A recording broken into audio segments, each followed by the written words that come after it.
wondering why you need to practice scales on the piano? In this video, we're going to explore 7 reasons why they're such an important part of piano technique.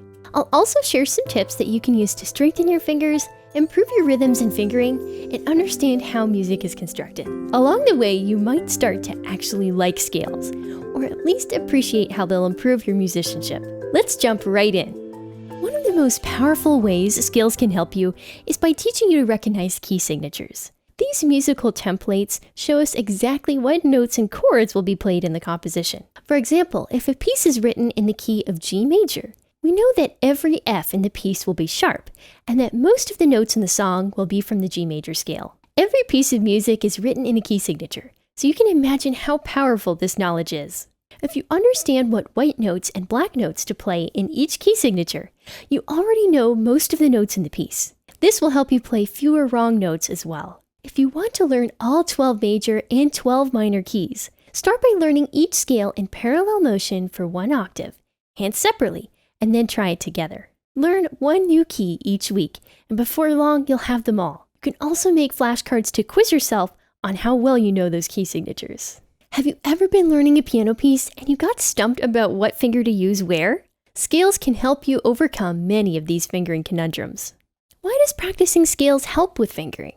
Well, playing scales instills a deep understanding of what each key feels like in your muscle memory. Over time, your hands will remember the shapes of scales and chords in that key and where to tuck or cross your fingers. This powerful skill will help you choose natural fingerings for each piece that you're learning. This is especially valuable as you learn more advanced piano repertoire with more complex fingerings. Have you ever watched someone play the piano with their eyes closed and wondered how they could do it? There's actually a really simple reason. They have an excellent grasp of keyboard geography. This vital skill will help your fingers find the right notes without you looking at your hands. That way, whether you're reading the sheet music, looking across the room, or even playing with your eyes closed, your fingers will still know where to go. This is a great way to help you memorize music too. The main way to develop this skill is by consistent practice of scales and chords across the keyboard. With time, you should be able to close your eyes and pick out individual notes correctly. To really test yourself, you can even practice your scales with your eyes closed. If you're a beginner piano player, use the groups of 2 and 3 black notes as milestones to help you find your way across the keyboard. If you're more advanced, I would suggest practicing 4-octave scales to give you comfortable playing in the upper and lower registers of the piano. Everyone wants stronger fingers, right? Well, practicing scales every day is one of the best ways to do it. These exercises train you to use each of your fingers equally, which will especially strengthen your weaker fingers, 3, 4, and 5. Playing chords, arpeggios, and octaves will improve the stretch in your hand so you can reach larger intervals more comfortably and with greater strength. If you really want to see improvement in your playing, practice scales for 10 minutes for every hour that you practice. If you're playing for 30 minutes or less, I'd suggest practicing them for at least 5 minutes. That way, you'll be able to get a good finger workout in only a few minutes a day. Have you ever wanted to improvise or compose? Or maybe you're already playing by ear, but you're frustrated with how slow and cumbersome it can be.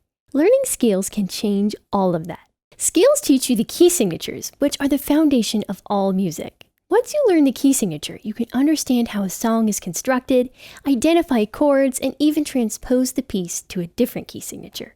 By playing scales and chords, you should be able to recognize what different notes and chords and key signatures sound like, and how it feels to play them on the piano. This will even help you learn sheet music faster too.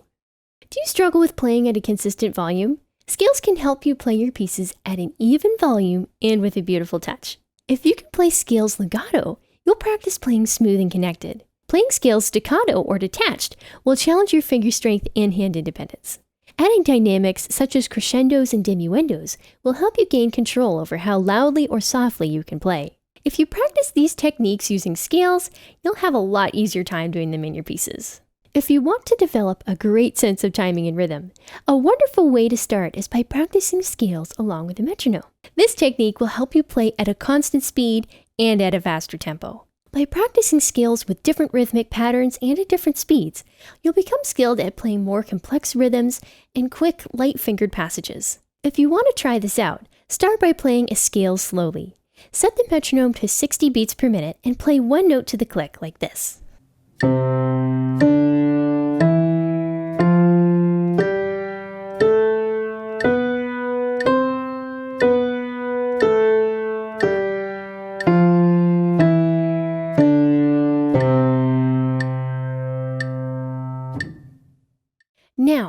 metronome at 60 BPM, but play 2 notes per click.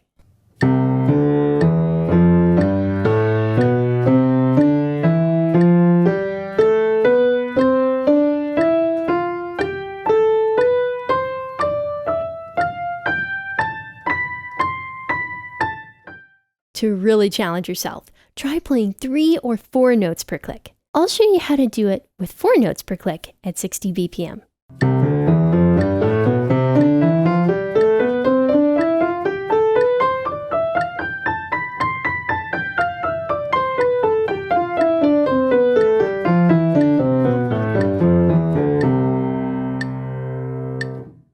I hope you understand why scales are so important to great piano technique.